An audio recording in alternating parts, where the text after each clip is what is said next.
আপনাদের সবাইকে স্বাগত আমার নতুন একটা ব্লগে এই ছোট্ট পানকৌড়িটার ছবির সাথে, যাকে লিটল কর্মোরেন্ট বলে থাকি আমরা।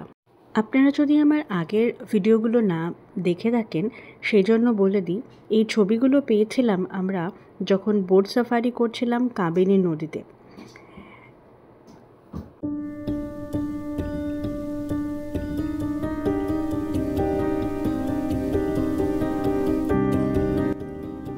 কি সুন্দরভাবে বকগুলো উড়ে যাচ্ছে।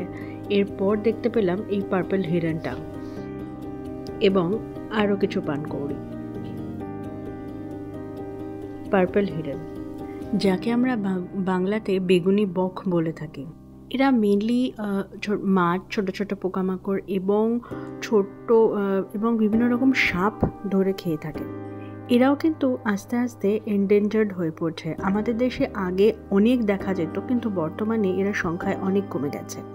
আজকের ভিডিওটা এই পর্যন্তই। ভালো লাগলে একটা লাইক করবেন। Thank you.